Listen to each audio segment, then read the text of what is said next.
Thanks. I want to start with a quote from the Communist Manifesto, which Marx wrote in 1848. The bourgeoisie cannot exist without constantly revolutionising the instruments of production and therefore the relations of production. In other words, the tools and so forth which are used to produce things, and the relations of production being the classes in society, and with them the whole relations of society. Conservation of the old modes of production in unaltered form was, on the contrary, the first condition of existence for all earlier industrial classes. Constant revolutionising of production, uninterrupted disturbance of all social conditions, everlasting uncertainty and agitation distinguish the bourgeois epoch, capitalist epoch, from all earlier ones. All fixed, fast-frozen relations, with their train of ancient and venerable prejudices and opinions, are swept away. All new-formed ones become antiquated before they can ossify. All that is solid melts into air. All that is holy is profaned. And I think I'll start with that because that has actually got to be the kind of bottom line about where I'm starting from. Because we know, in the context of an ongoing world economic crisis, which is leading in, which we've talked about all over this weekend and before then, to an offensive, not just in this country, but across the world, which is attempting to make our class worldwide pay for the capitalist crisis. And we know, what that is leading to everywhere is an intensification of exploitation. We're expected to work longer hours, for less pay, more intensively, and there are attacks on.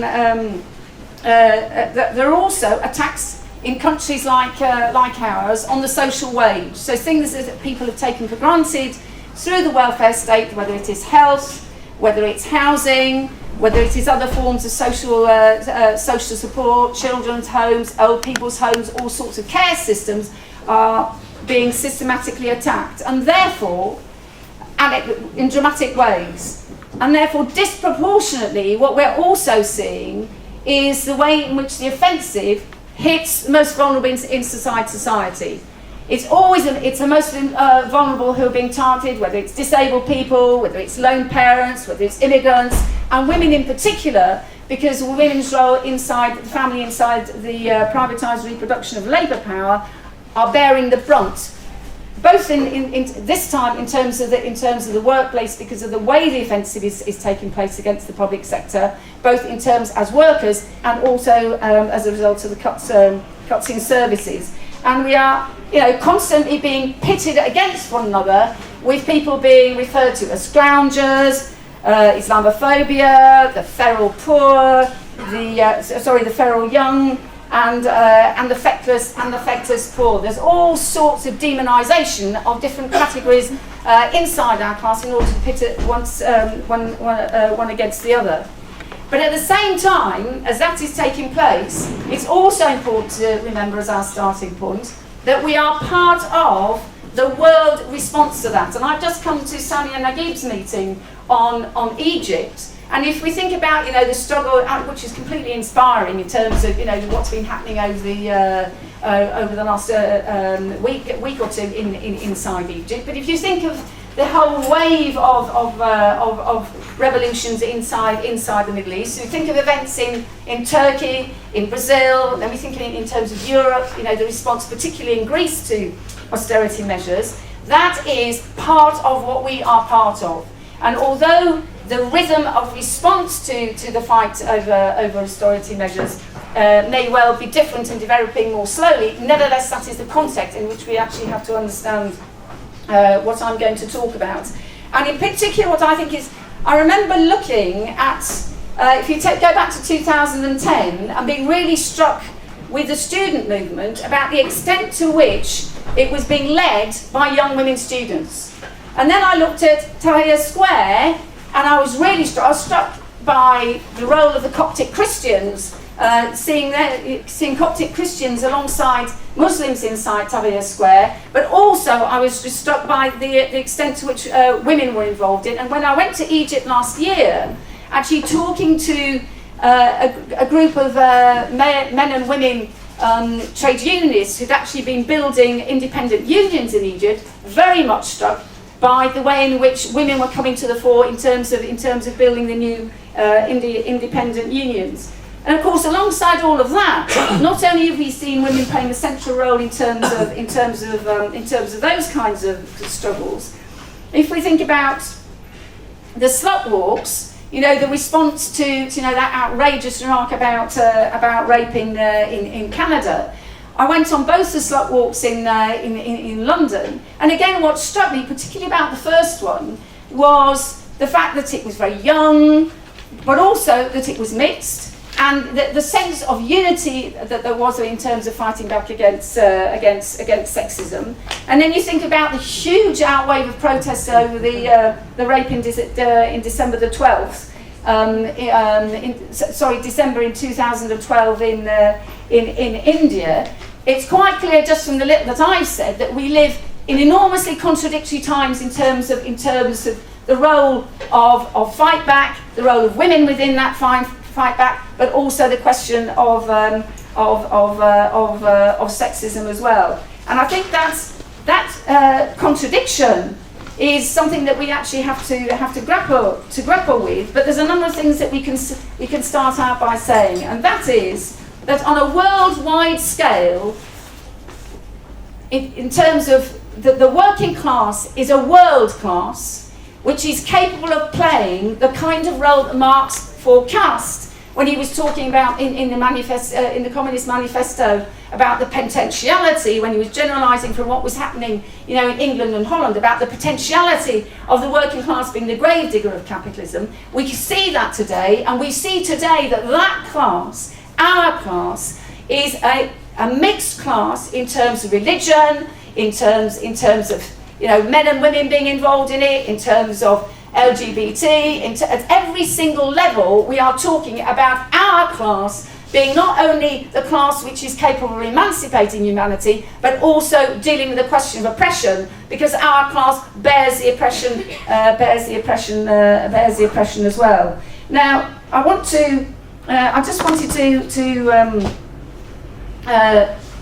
say as part of that of course, as soon as you get the rising struggle, and the kind of that what happens is there's all sorts of grappling with ideas, and the main thing I obviously have to talk about is the question of women. There's all sorts of questions thrown up about why is there oppression? Why are women oppressed? How is it possible to fight against women's oppression? Who's going to do the fighting against women's oppression? And all sorts of different answers are given to those questions. And one of the things that I want when I went to a conference this time in, I think it was October, November last year, called the Historical Materialism Conference. And I was very much struck there at that conference by a number of things I was struck by, but the whole number of theories which are actually being put forward. One of them, to be honest, the Historical Materialism Conference is actually because all of them consider themselves to be Marxists and coming out of the Marxist tradition. Now, some of the kind of solutions which are being put forward are so abstruse, because they're so academic, it's very, very difficult to understand what people were trying to say in terms of the analysis. But there was a whole variety of ideas being put forward. What was a commonality and a kind of common sense of everybody is that if you want to understand where women's oppression comes from, then there's a kind of common sense about patriarchy theory, that actually somehow there is some women's oppression is rooted in that. But there were all sorts of solutions being put forward. There were old solutions which I remember from the early 70s, people like Silvia Federici, who spoke in the concluding session about the question of wages for housework, that really we had to campaign for wages for housework as being the solution for the role that women play inside the family.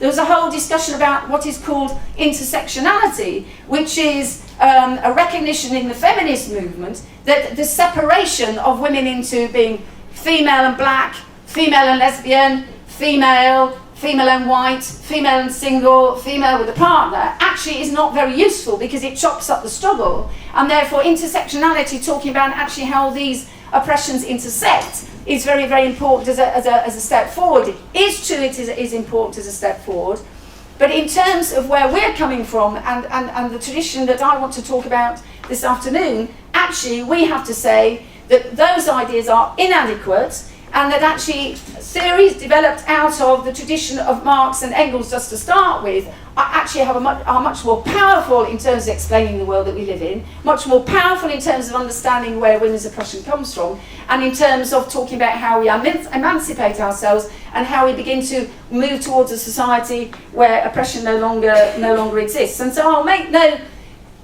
I'm completely unashamed about the fact that we stand, as Cliff always used to say, on the shoulders of giants. He always used to say it about his own contributions to developing Marxist theory in the post-World War.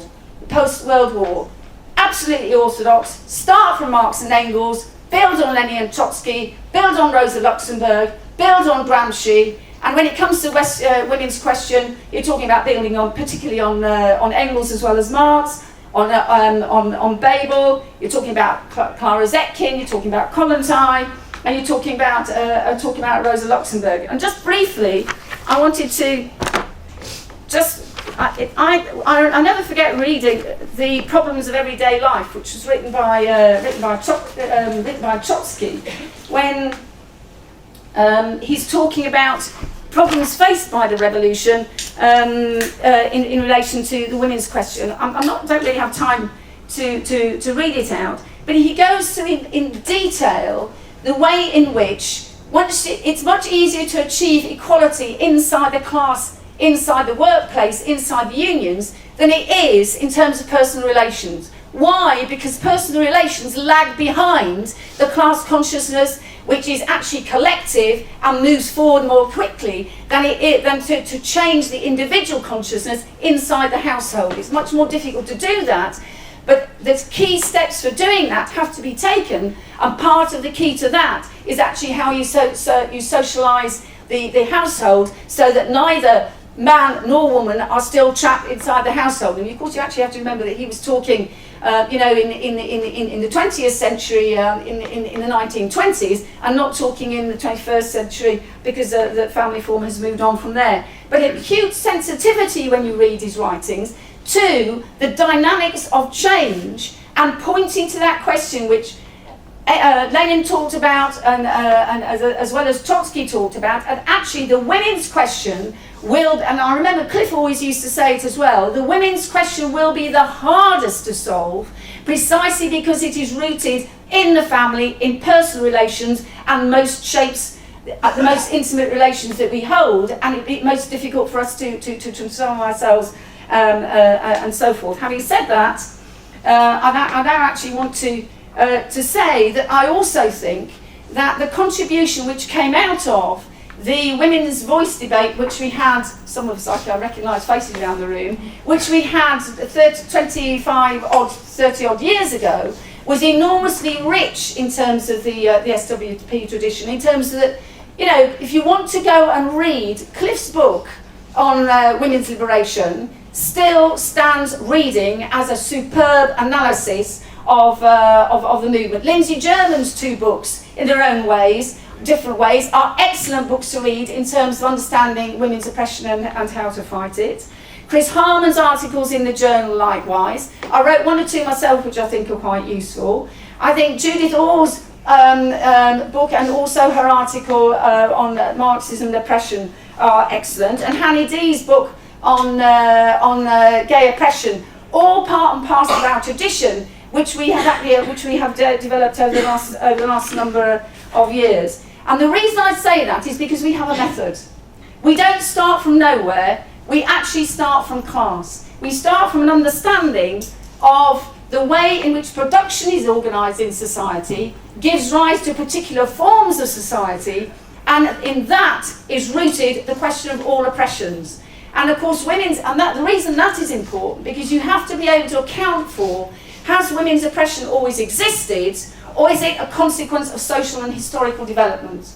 And that is why Engels is so important, because he gives an account of the rise of women's oppression. I'm not going to go over that because that's a different meeting. Absolutely central to be able to explain that women's oppression is not in our genes. It's not in men's genes and it's not in women's genes. It was not true of 95% of human history and in terms of how we evolved. It has been true since the transformation of the ways of producing, which gave rise to surplus, which gave rise to class society, the family, private property, and the state. And therefore, the idea that if you can lead to a situation of a non-class society, where you abolish all those kinds of divisions, therefore you can actually achieve equality between the sexes. More than that, you can actually lead to the liberation of humanity, and therefore you can talk about all of us being freed from particular gender roles, and therefore what kind of, the way you express yourself sexually, the kind of relationships that you undertake, how children are actually brought up, become social questions and in questions of choice, are not tied to specific gender and class roles. Now, having that, so that is our starting point. It's a very important starting point, because if you're starting off as a Marxist, you are saying that to understand oppression in any particular society, you have to look at when it is happening in time, how society is organised in terms of production, what the class relations are, and what is the specific development in that society. You cannot just generalise across time, and you cannot simply generalise across history and jump from one society to the other. You have to look. You have to analyse, you have to use empirical data. You use empirical data in the context of analysis, but you have to have the empirical data. So I now want to go on to generalise, which I'm not supposed to be doing, but I want to read, I want to actually try to very quickly go through a number of stages of capitalism and women and work and the family and how they intersect. And the first thing I wanted to read out is one of the things, because actually people who think that Marx had nothing to say about women, it's worth reading Capital Volume 1 because it's littered with it in terms of writing about the impact of capitalism on men, women and children. One of these things he says, which is a very well-known quote now, and if you don't, it's not one that you know, then it's worth just listening to me reading it out again, she says. However terrible and disgusting the dissolution of the old family ties within the capitalist system may appear, large-scale industry, by assigning an important part in socially organised processes of production outside the sphere of the domestic economy to women, young persons and children of both sexes, does nevertheless create a new economic foundation for a higher form of the family and the relations between the sexes. Now, he's saying something enormously important. Firstly, he's saying capitalism was shit.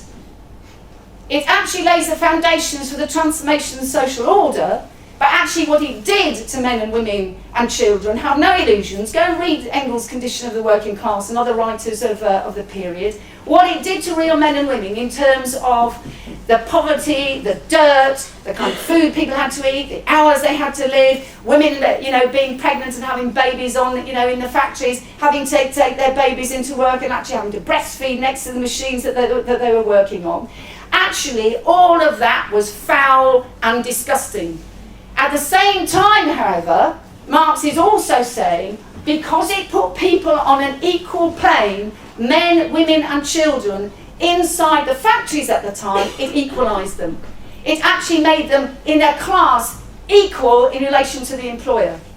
They might be paid differently, but they're actually facing the employer together, and therefore that creates the basis for equality, the equality in terms of a fight back in terms of the system. Enormously important, because he's then pointing to the way in which you can begin to transform relations between men, women and children and begin to talk about equality. And Engels, again, worth reading, this geezer, what's he called, a champagne socialist by Labour MP, what's his name? Engels, writing again in the Condition of the English Working Class, at the age of 24, had a very good eye for the kinds of things that were in reality taking place. And he actually is very interesting. You can see his thought processes. He's looking at the way in which women aren't behaving in the typical gendered way women are supposed to behave. They go to the pub, they're not doing housework, they're neglecting their husbands, they're sitting around the bars with the gin. The man has to go and drag them out the bar and actually get them to, get them to come home and so forth. And men saying, "Oh my God, I am not able to go out to work because I can't get a job. So my wife actually has to earn the income. I don't really like doing all this stuff. But if I don't look after the kids and I don't do the housework, it doesn't get done. So I have to do it to support her." And he starts off by saying, "This unsexes the man."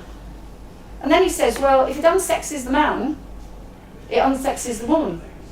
If it's wrong for the man, it's wrong for the woman. And that is the insight that actually gender roles are assigned inside society, but they are not as a result of biology. And if it appears wrong for one, it must be wrong for both.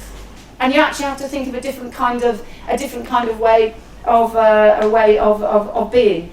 Now, those insights, they both concluded that the working class, that the family would actually simply disappear because of the stresses and strains it was under and so forth. They were wrong.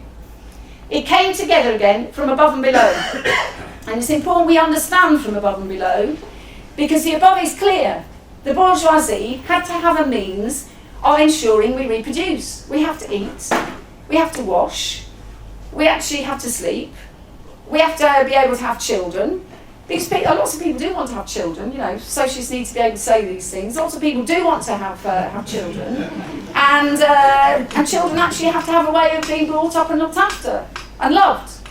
And so the bourgeoisie had an interest in, because they were enormously moralistic. They could not deal with the fact that these young women and young men, they were cavorting around and having sexual relations, and they didn't seem to care about being naked in the mines together and seeing one another undressed. And you can imagine all these prudes in the 19th century, the factory inspectors going around, they couldn't cope with it at all. So very prudish in terms of approach.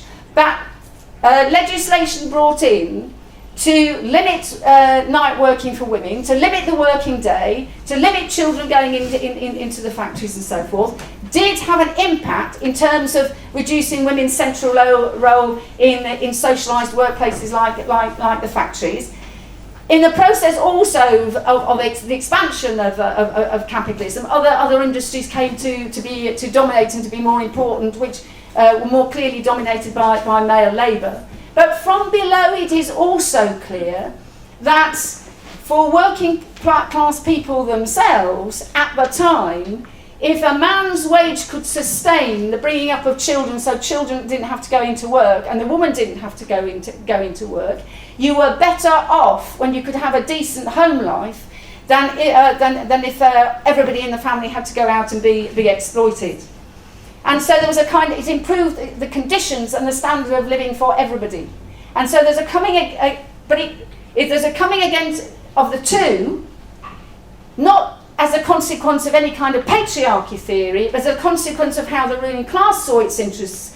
And momentarily, it actually coincided with the interests in terms of the working class. We paid a terrible price for it, of course, because it enabled, with all the legislation which went with it in terms of when marriage could take place, when sex could take place, what it was to be a man, what it is to be a woman, with legislation against homosexual acts and all the rest of it, paid a terrible price for it in terms of creating severe gender divisions as a consequence of it. And in truth, it's clear, from surveys at the beginning of the 20th century, that still in places like East London, that working class families were dependent for their earnings for about for 30% of money being earned by women, because women find alternative ways of earning through taking in lodgers, taking in laundry, and so on and so forth. Now, that was phase one, if you like. Phase two comes in really from the 1930s onwards, through the Second World War, a bit of a blip in the 1950s, and really since then. The whole question, the reconstruction of the family is phase two. Phase three is what I'm talking about now, is actually how the expansion of capitalism through the 30s, through armaments and preparation for war, and through the Second World War. If you haven't seen Rosie the Riveter, it's worth seeing, because actually, in order to send the men to the front to kill one another, and to bomb us all to bits, the women had to go into the factories to produce the munitions and to do all the other jobs that men used to do. And so women were sucked into industry and actually gained a level of independence and used to being independent through having their own wage packet. But also, in those war conditions, it's quite clear now that actually, and it was tragic for an awful lot of women, because they lost fiancés and husbands and lovers and so forth, in the course of the war. But it did mean you kind of had sexual relations with people simply because you thought you might not be alive tomorrow morning. And I remember, it was only a couple of years ago, I discovered that my own mother had done that. I knew my dad had, because he'd told me that already. But he then told me so had my mum.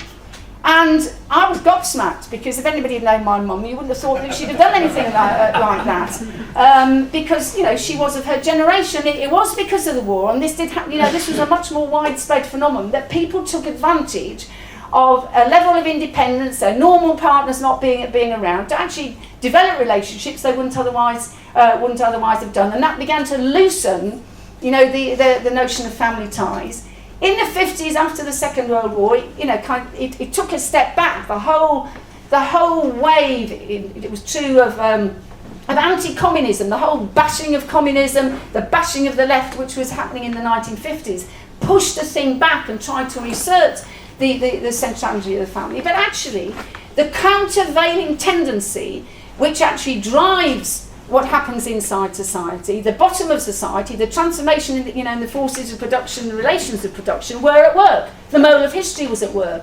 And what was that? The need for labour. If you look at the expansion of the welfare state, the expansion of the transport system, where were the workers going to come from for the hospitals, for the schools, for the universities, for the buses, for the railways, and all the rest of it? They came in part from migrant labour, which was actually drawn in from the former colonies, Enoch Powell the bastard going out and recruiting people.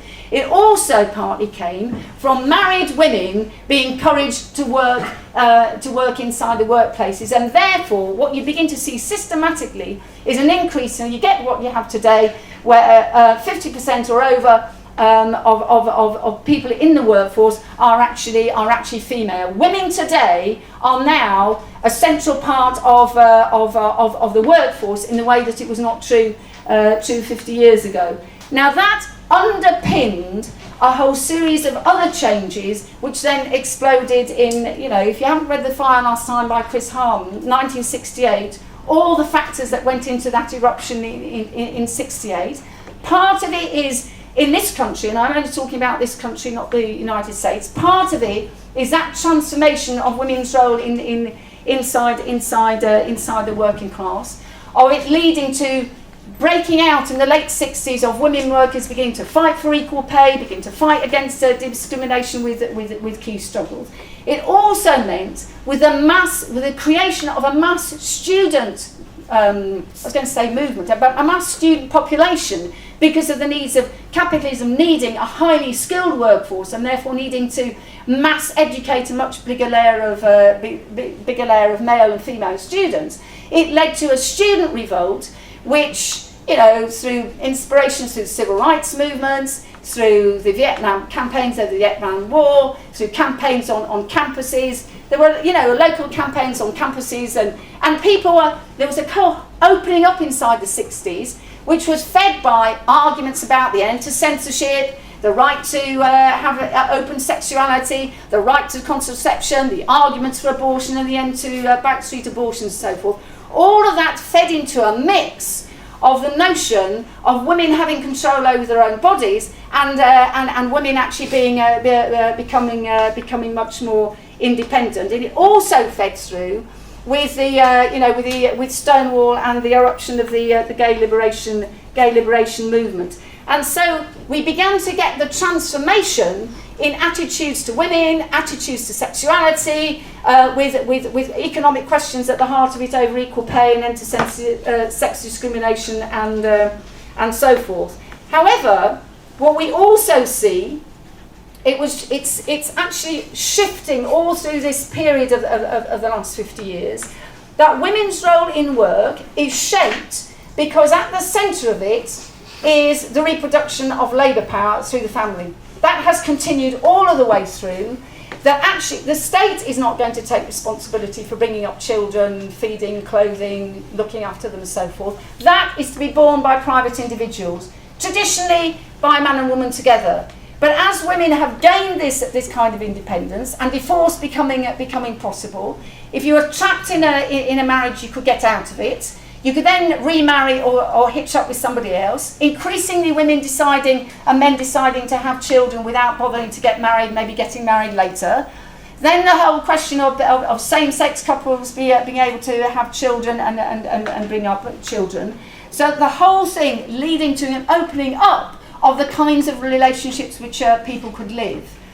And at the same time, patterns of women's work being shaped by, you go to work full-time till you have the first baby, then you go back part-time, and then if you have more than one child, that's actually shaping how long you stay in part-time employment before you go back to full-time employment.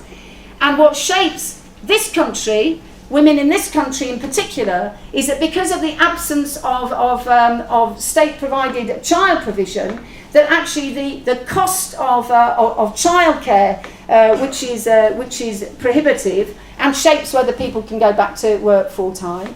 Another factor is that women going back to work part-time in this country go back to work to less high-performing jobs than they were in before, so their pay goes down, and therefore the pay gap between part-time women workers and full-time women workers, between part-time women workers and male workers increases as a consequence of what's called the part-time deficit.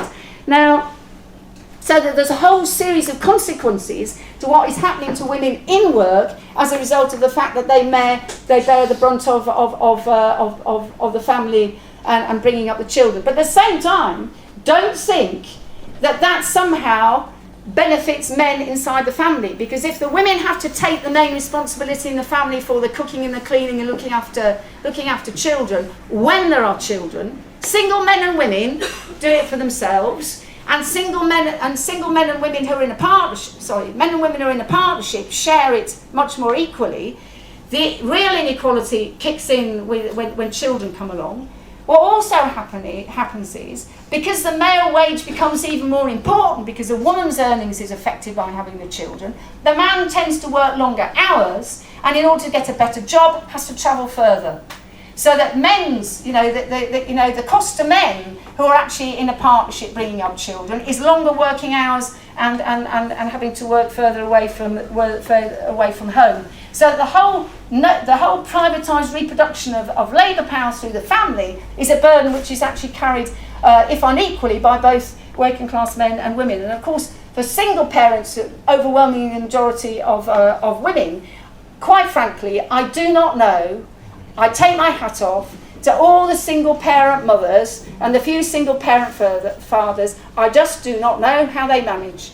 I really don't, because given the intensity of work today, how people manage to combine staying sane and loving children and bringing them up and looking after them, I don't know how they do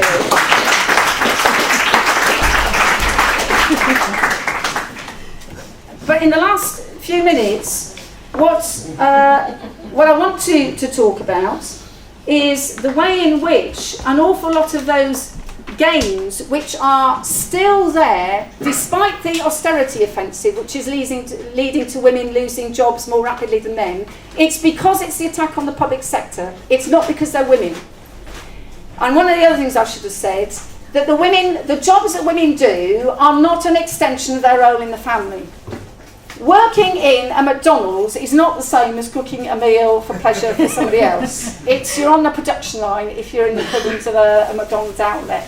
Being a frigging cleaner is not like, doing a little bit of dusting around the house. All of these and being in a call centre, quite how that relates to being at home, apart from people being glued to their mobile phones. The industrialised nature of call centres has nothing to do with women's role in the home. I think we have to be really clear really clear about that. The jobs that women land up in depend on how the economy expands at a particular point in time. Now, the recessions impact on particular industries, and whether it's men or women who get made unemployed depends on the industries which are being affected. So when mines were being closed down, funnily enough, it was men who lost their jobs, it wasn't women. When steel plants got closed down, it was men in the main who lost their jobs. Get the picture. Okay, now, because it's the public sector, which is predominantly women, more women are being affected, so the unemployment rate is rising faster amongst women than it is amongst men. Now, having said that, I just want to talk about what has happened to the gains in terms of the kinds of in terms of sexual relations and personal relations, because actually we're taking a bit of a bloody battering, and we're taking a battering precisely because of the way in which the gains in terms of control over our own bodies and the right to do what we like with our own bodies has become hijacked and industrialised and commodified and alienated from us and thrown back at us in the way in which some people say actually it's empowering. Lap dancing, don't see it myself. Pole dancing is empowering. Using the B word, the C word and other words is empowering. Appearing in porn films is empowering. It's absolute rubbish. It's about women's bodies being used and as commodities. And if women's bodies and sexuality are being used as commodities and supposedly subordinated to the needs of men, it means that men's sexuality is also being distorted and destroyed. The men who think that what a woman is there for is to give him head, or the man who thinks that's what she's there for, they both got it wrong, and then neither of them are actually going to come to what I would call human sexual relations. And that is enormously important for us to understand the sheer damage that raunch culture is doing deep down inside society. And one of the worst things that I've read recently is a survey which has been done in some of our schools in London about the boys who talk about porn are out of date. Because what's really needed is the picture of the girlfriend's boobs with his name across it, just the boobs, on his phone, so he can message it. It's actually, she's the one who gives head. It's actually groups of boys trapping a girl in the corridor and doing what's called daggering. And I'll leave you your imagination to work out what that means. If you haven't by the end of the meeting, I'll tell you. It's that, and then you're talking about 12, 13 and 14-year-olds talking about this kind of behaviour inside the schools. Now, frankly, that is horrendous for the young women, but also for the young men. Because it means the gender division is so sharp. How do you talk about people having the right to be lesbian and gay? How does a boy who's expected to treat women like that express himself as a human being, and how can he be gay? How can a woman express herself as a young woman if she's expected to behave like that, and how can she be lesbian? It traps everybody into the most foul, degrading kinds of relationships. And not surprisingly, there is a huge reaction to that, which we need to build on. So I'm going to finish on this. The central, I'll finish just headlines as they call it. We've always said that the working class is the key to changing society. The self-emancipation of the working class has to be the acts of the working class.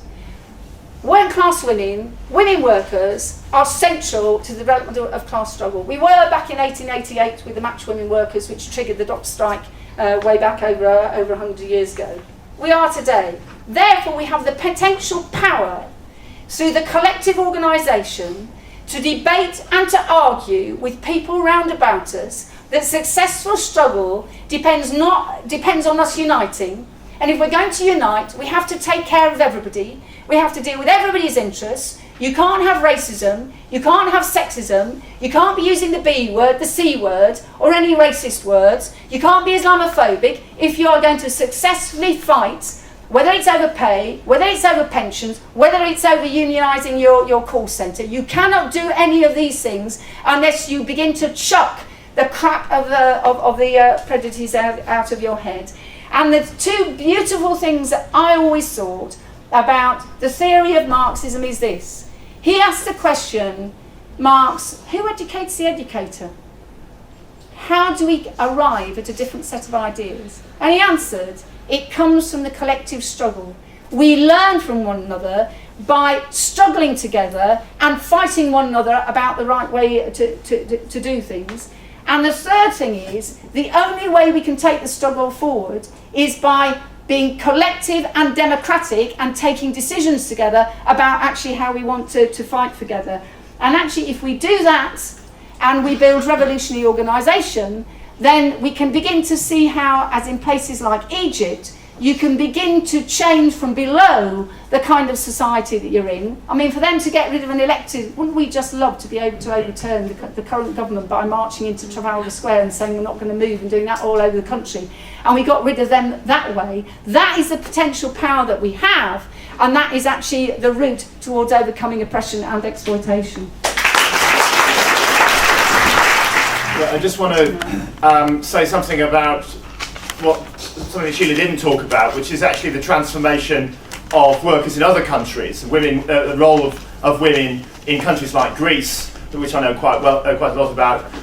But this phenomenon, the phenomenon, a lot of what Sheila talked about was about Britain and the US. But actually, what we've seen in many countries is within generations. A couple of generations ago, for example, in Greece, most people were peasants. Most people in Greece today, in the crisis, in dealing with the crisis, are going back to some of those peasant ways of working. The people who used to work in computer companies are now getting more money selling vegetables that are growing on land because their family has land. And there's a tendency, therefore, to actually a shift.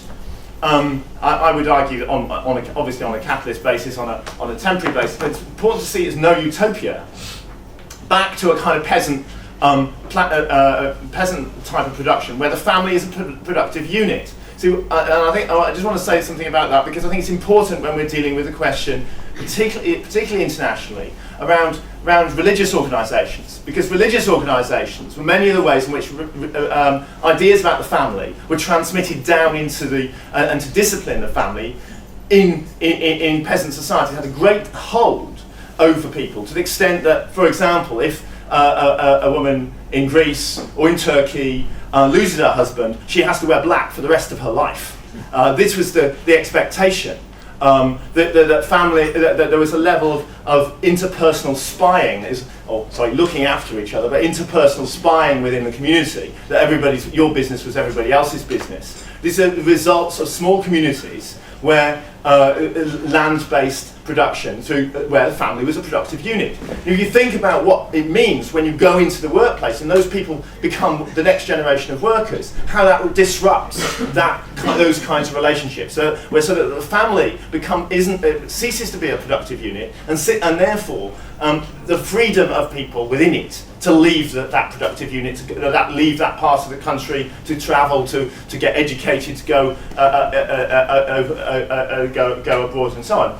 And I think that's extremely important when we're relating to the questions, for example, around Islam, or where various people on the left will say, use phrases like Islamo-fascist and so on to describe essentially sets of religious ideas that are practiced, which have been ways in which the old society was trying to keep control of women in society, coming up against the workers entering the workplace in countries like Greece and Turkey today. And I think this is an extremely important question, because the way, if we understand that the base of the society, the change in the relations of production, the entry into the workplace is more important than the ideas in people's heads, then we understand that our central our central strategy has to be about organising at the base and not just criticising the ideas, and actually saying that we can work with people who may be members of Islamic organisations, and that's why you see lots of young women wearing the hijab in Tahrir Square, fighting for women's liberation. I remember when I was a kid, when we had school holidays, nice long 6 weeks, yes, that the local authorities used to put on play schemes which run all day. So you take your lunch in, you have all sorts of things to do. Your mum and dad go out to work, they don't have to worry about your care. When I had my children and they went to school, it was cut down to half day, which actually makes it very difficult. So I ended up part of the time actually having to give up work because I couldn't afford the childcare, and it turned out a complete mess in different places. Can I just ask a question to parents? How the bloody hell do you do it now? Everything we've seemed to manage to win for ourselves, the bastards are trying to take it back off us again. And even if we're not a member of the union, which unfortunately I'm not, we can support those that are fighting for their conditions and are fighting for a better society. The glasses, please, and then the one here. While they're coming down, I've got a question here. It says applications to take women into care have more than doubled in the last few years, with a massive rise in the number of children being taken away from mothers. This is something affecting working class women at the bottom of our society, who often end up turning to alcoholism and drug abuse as a result. Of course, the baby peak scandal had an effect on this, but I think as Marxists we should be able to offer a better analysis and explanation. Thank you. Sorry? Yes. Right, so from right there. Yeah, I want to just talk a little bit firstly about a study that was recently done around women in academia, which clearly showed that the women that, if you look in universities, the people that are professors at the top of departments are by and large men. And this study showed that it was particularly having children that meant that women are not able to progress into this. So in sort of lower levels in academia, there's roughly equal numbers of men and women, but it drops off rapidly when people start to have children. And actually, the women that were in these positions were the ones that didn't have children. I think that sort of highlights some of the stuff that Sheila was talking about.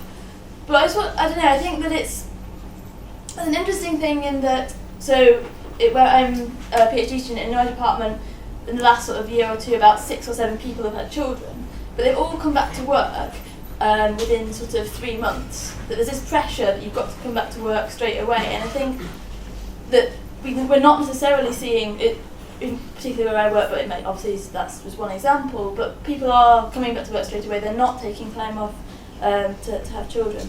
And I've just got a few questions. So I think, I suppose because we're seeing women increasingly going into work, and there's like, I would expect to have a job, my partner have a job, but it wouldn't be, the notion of the family wage I don't think sort of is something that exists anymore.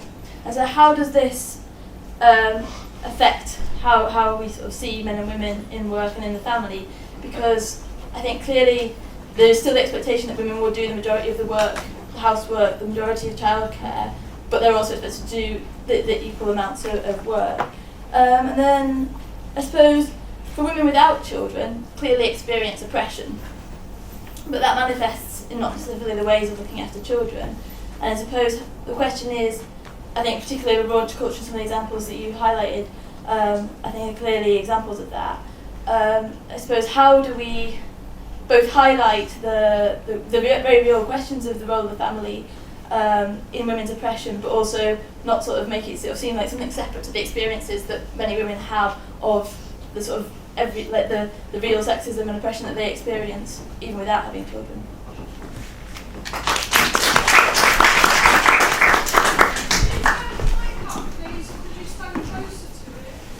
Is this okay?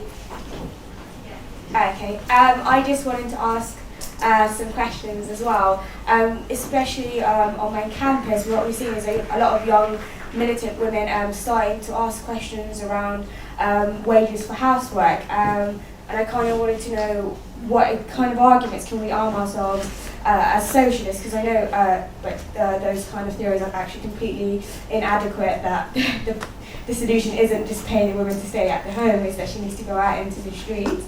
And I also, what we're seeing is like a massive increase in choice feminism, that, you know, it's a woman's choice to go out at Freshers' Fair to sign up for pole dancing classes, or it's a woman's choice to be a sex worker. And I guess what I wanted to know is, how can we argue against the argument that we're being quite moralising, that we're putting sex workers in danger by not supporting them, by not supporting the new unions they can be in? I mean, despite the fact that recent studies show that 95% of sex workers don't want to be in sex work, that as Marxists we can see material conditions mean that the majority of women are pushed into sex work.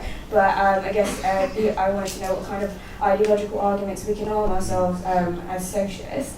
And thirdly, again about choice feminism, I think it's actually got to such a ridiculous extent now that any choice a woman does is seen as radical. Like, she just gets on a bus and it's like, oh, she's chosen to go on the bus. It's such a radical notion that she's done that. And I guess it's like the only people I'm seeing now, you know, who argue is actually women can be quite oppressive too. You know, Theresa May is actually going out of her way to strip us of our rights, and she's a part of the bourgeoisie and the ruling class. And the only people I see who are fundamentally showing that there are, you know, while certain forms of oppression can permits itself over throughout class, but still we have to stand with our own class and not with our gender.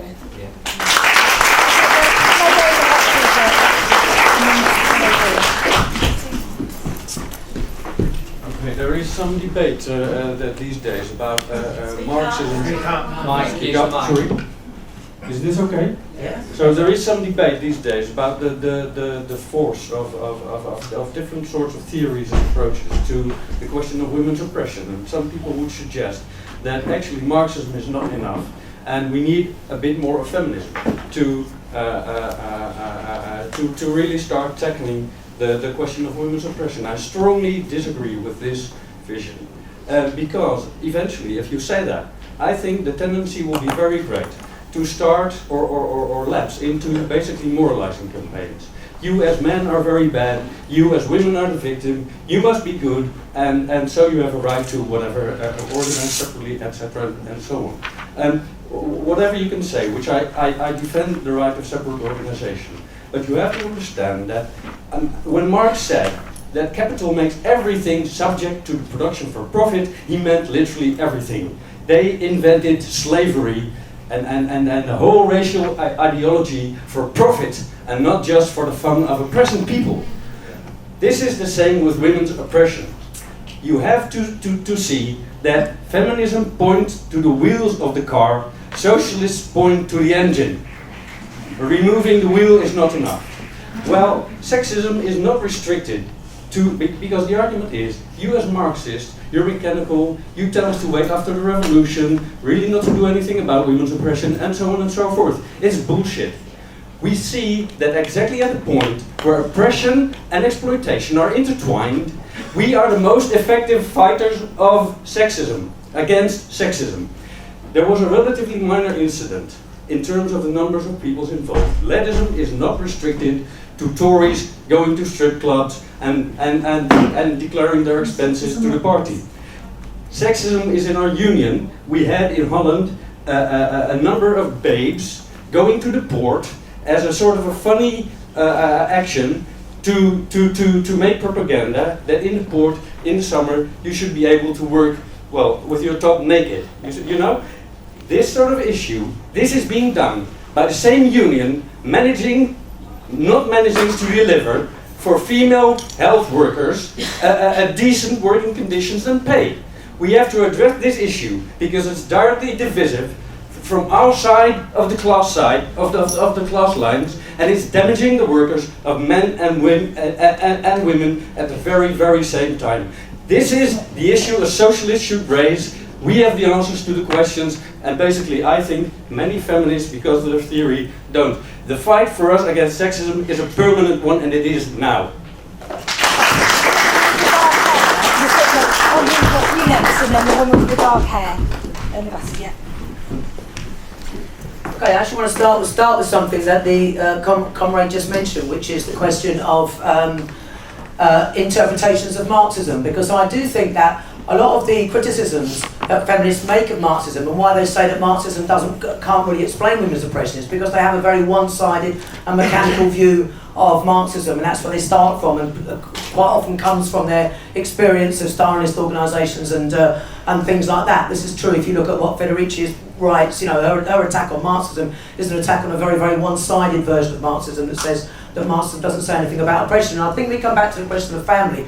That's why that's so important, why Sheila's right to talk about the importance of Engels, in terms of rooting and looking at that dynamic between the social conditions and the ideas, and rooting the development of women's oppression in the family, in the material reality of the family, and the way that we look at it in terms of the development of the family in relation to social conditions at a particular point in time. Even though it's the case now that the material family is quite different for a lot of people with very different experience, nevertheless the ideas that built on top of that superstructure remain. And actually, that's why actually the experience of women, because that changes from society to society and from epoch to epoch, actually changes. And just quickly wanted to come back to the person who talked about religion, because Marx said that the holy family arises from the earthly family, and therefore in order to fight, you actually have to smash the earthly family. That's why I talked about breaking the family in the Communist Manifesto and so on. And where you find, so in other words, those ideas, it's not that the religious ideas imposed women's oppression on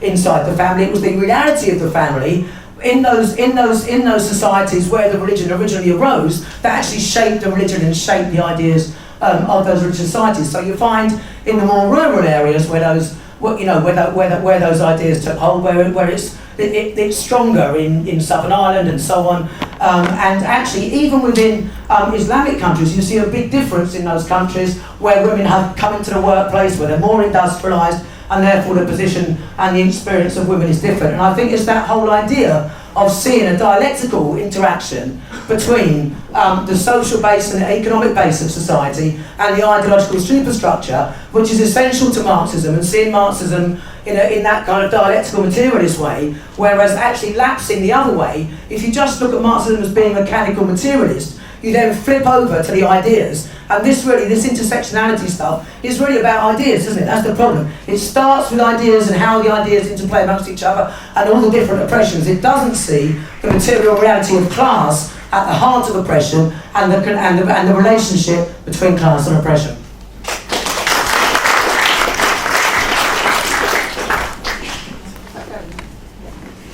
I just wanted to come back to what I think is a really important part of what Sheila was saying is that women in the workforce today is obviously impacted by their role in social reproduction as well, i.e. in the family, child rearing especially, but also domestic care. Because what we have is obviously exploitation as workers exacerbated by oppression in society. And just to go through how those tendencies are working today, I think on the one hand we see that women are definitely needed in work, but often, as Sheila's outlined, part-time or working fewer hours than they would like or need, if you like, to survive. And on the other hand, due to cuts in public services, but also actually often the administrative side of the private sector as well, these are where jobs are going and they're predominantly filled by women as well. You have, when you're still lucky enough to be at work, even if you're part-time and under hours, the kind of attacks that you're facing are often directly related to your home life as well. It's around maternity pay, maternity rights and flexible working. I'm sure that will ring true with a lot of people. And of course, because of the actual cuts to services which many women depend on to help them with their family life and to go out to work are being cut away, you're not only seeing an economic burden placed on families, but an emotional one as well. And as we've just said, there's simply not a sufficient male wage that means women can stay at home. So you're in this cycle of being forced to go out to work and really suffering. I think we're seeing a greater ramping up of exploitation, as Sheila said, but also oppression at the same time. Add to that something else into the mix, which is this rampant sexism in the pornification or launch culture. I think you get possible explosions, because we've been sold launch culture, haven't we, is that we've had it all and we're in control. And so you have all of these tendencies coming together, and I think that might start to explain some of the explosions that we've seen, such as around slut walks. So what I want to say is, though, is how do we do it and what's our solution? Because I still believe very much wholeheartedly that the most important thing I can do as a revolutionary socialist is to go out and build a revolutionary socialist movement, actually.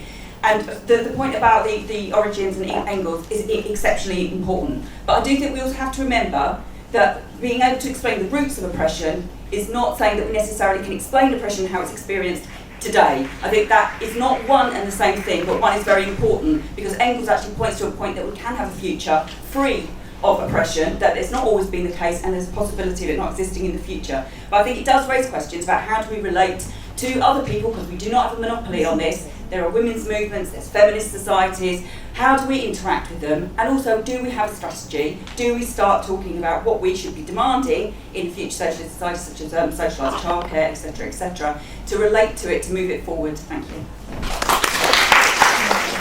Yeah, I mean, a number of people have talked about how we're clearly in a period where we are seeing the emergence of new debates around women's oppression and protests sparking up. And I think that in that situation, I think socialists have got a really important role to play, both in terms of developing those struggles, but also, as Sheila talked about, attempting to try and bring some political clarity in terms of how we make those struggles effective. And I think that does mean both fighting for our distinctive tradition, but also engaging in the new debates that are emerging, because there are new debates that are emerging. We're not going to see simply a rerun of the old debates between Marxism and feminism, although there will be common threads running through. So if you look at the question of intersectionality theory, what I think is quite interesting about that, it talks about how we need to understand how different oppressions and class connect. And I think in a way, these ideas are being shaped by the experiences of a generation that have been, who have experienced economic crisis. It will be students who have been on things like the education demos or involved in solidarity with Palestine, and therefore simply separating off those questions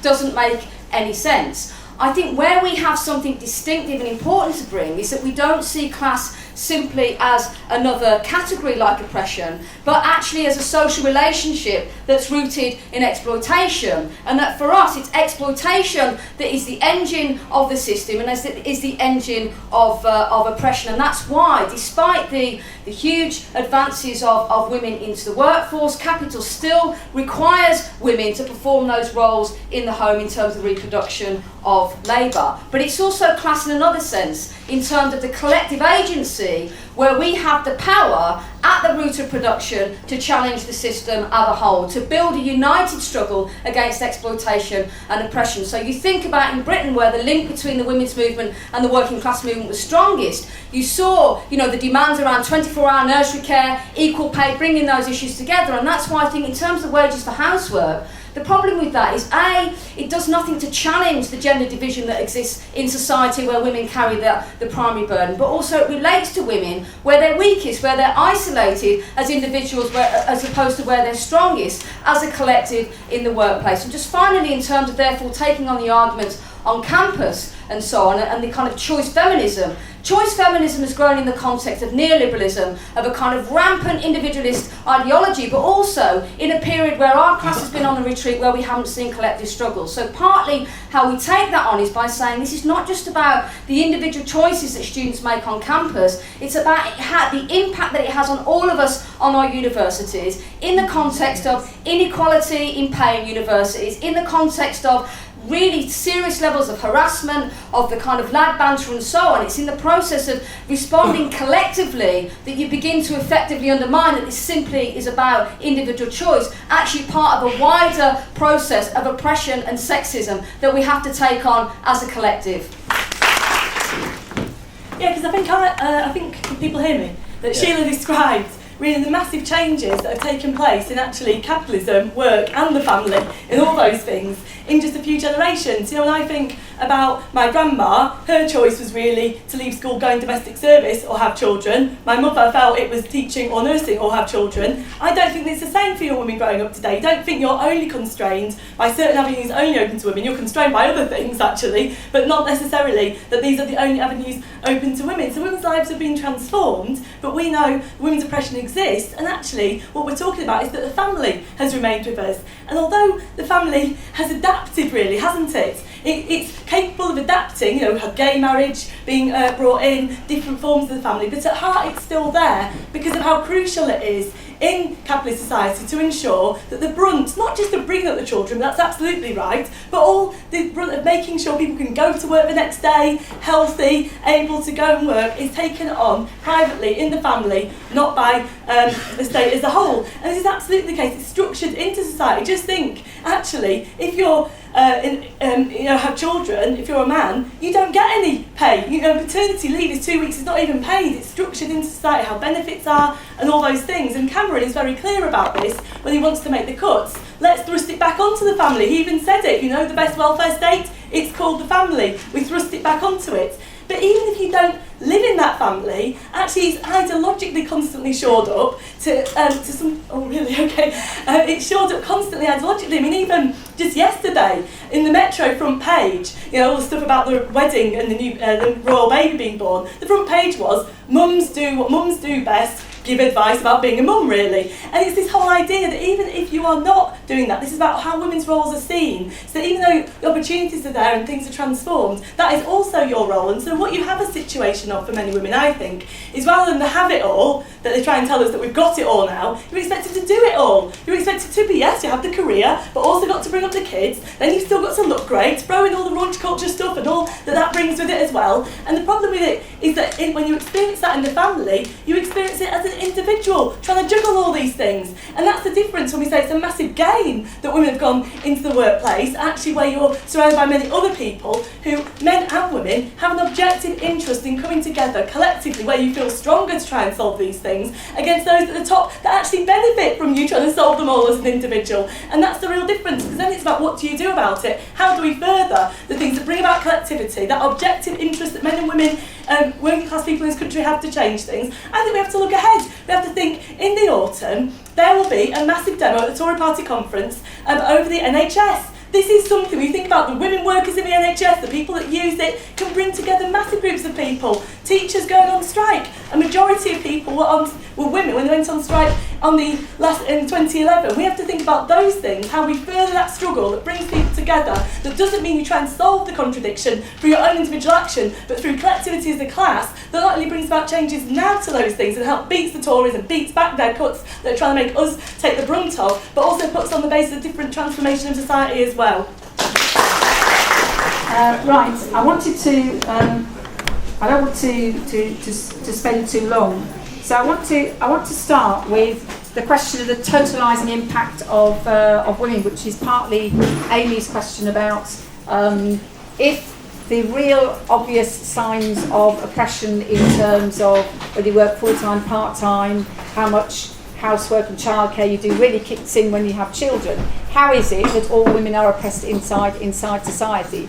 And that is because we grow up in a society where we all grow up in families of one sort or another, in which the gender roles are ascribed to men playing a certain kind of role and women playing a different kind of role. And particularly over the last 10 years, the notion of what it is to be a woman compared to what it is to be a man have become more starkly divided than I can really remember since the 1950s. My generation in the 1960s, you look at some of the pictures iconically of the 1960s, you take a young man and a woman from behind, they're both wearing blue jeans, they both got long hair, and the only way you can really tell the difference between the two of them is the shape of the hips, right? And the shape of the legs, because that's usually quite distinctive between men and women from behind. There was a kind of coming together, if you like, because women were asserting the right to have short hair and to wear jeans and trousers, and men were actually asserting the right to have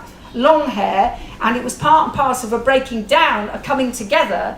And one of the things that we know from societies is that the more equal societies are, the closer wages are, the closer, the more egalitarian they are as a whole. You read all the books on equality, that actually the less divisions there are between the genders. And the more inequality goes up inside society, the starker the divisions are, and the starker the divisions in gender.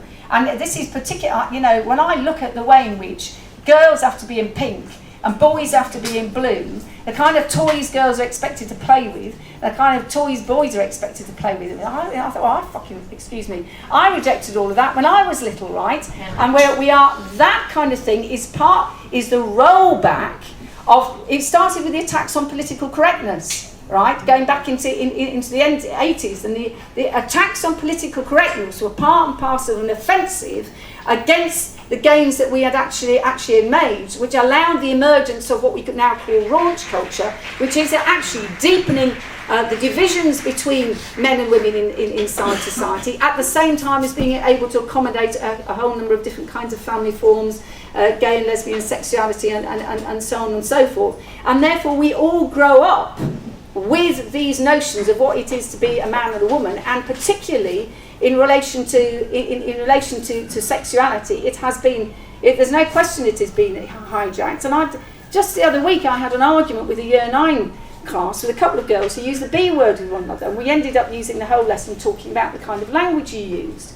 And I had to get over to them that actually that language was a reflection of how women get treated, and therefore you don't use it because otherwise you're actually acknowledging that you should be treated in an oppressed way, as opposed to actually going for equality. And actually they got it, because they got it around the question of racism and so on and so forth.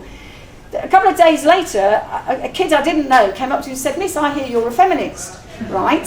And I say that, and so I said, "Yeah, fine." I said, I am. I said, I'm also an anti-racist, right? Because I'm usually quite well known about that in school. And that, you see, I do think that we have to get back to being quite confident. We used to do this in the 70s, right? And we, and then we stopped actually having to do it. We actually do have to begin to challenge gender stereotyping. I argue with people about the use of the C word and the B word, because actually it is about denigrating women who shouldn't have kids on it.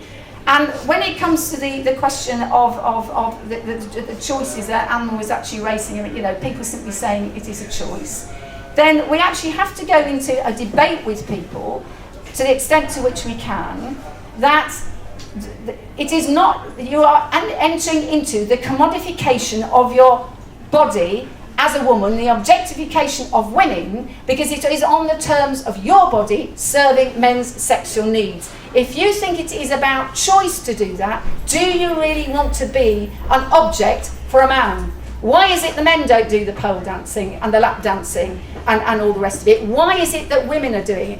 Now, if there's particularly offensive stuff inside the campuses, then we need to be looking about how we can campaign with feminist societies, with anybody, to stop any of these things which are taking place, and that depends on the particular conditions on particular campuses. Just as in offices and in workplaces, if there are offensive pictures going up on the walls, what we always used to do, male comrades who are working in mainly male workplaces were expected to argue about pornographic pictures of women being taken down.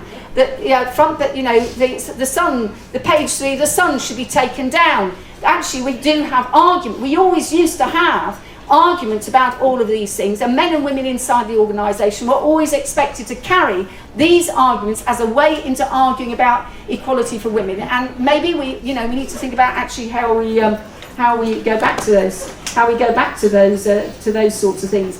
At the same time, we can't predict when there are going to be, somewhere in some place, somebody will just get choked off about something happening to them, and there'll be an explosion in argument, and that can lead to a localised campaign or something like this, the slut walk and so forth. And you can't predict about those things. What you can be, as an individual revolutionary socialist, is actually completely principled about it. And if you're selling socialist worker, the example which has been given this week, I think is absolutely brilliant, from Egypt.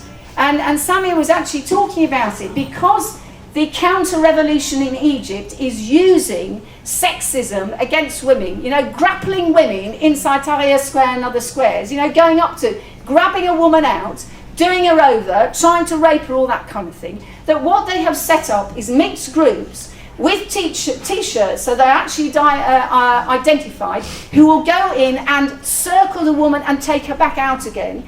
They have to wear t-shirts so that they can be identified as being protective, as not another group trying to do her over, right? So they wear t-shirts and they go in and get the woman out and take care of her, and if she has been hurt, make sure she gets home and she gets proper attention. That kind of example shows how people can wed the question of how you concretely find, that kind of sexist violence and oppression, to maintaining a joint struggle inside a revolutionary process. And you see, in some ways, these sorts of questions of sexism don't come up in quite the same way in a school as they do in other kinds of workplaces, because the agreements which were reached in the 80s as a result of the Labour left still hold. So we still have equal opportunities, things are still done according to, in terms of all those things. We have maternity agreements and so on and so forth.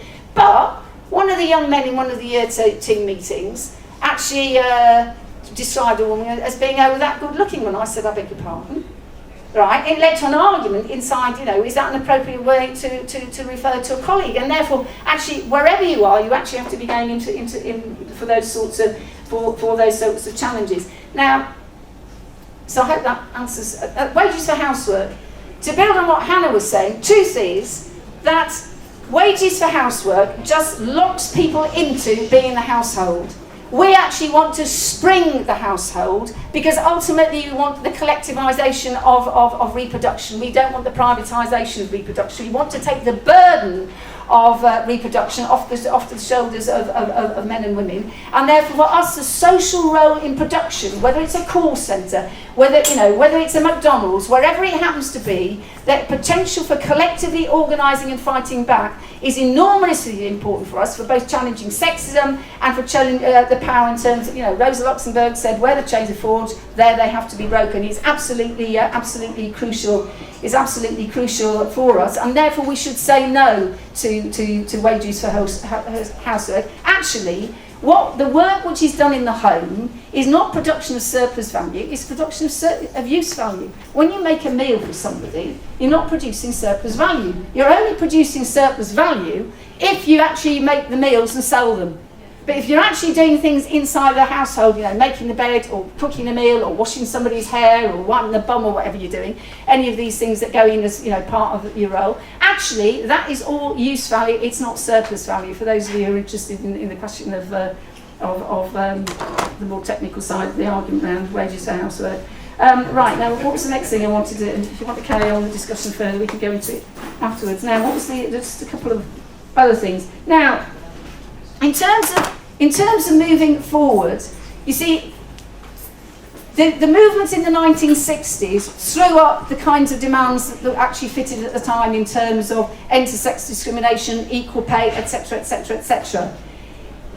I am quite confident as the movement grows, it will throw up the concrete demands that we want in order to resolve the question of women's oppression.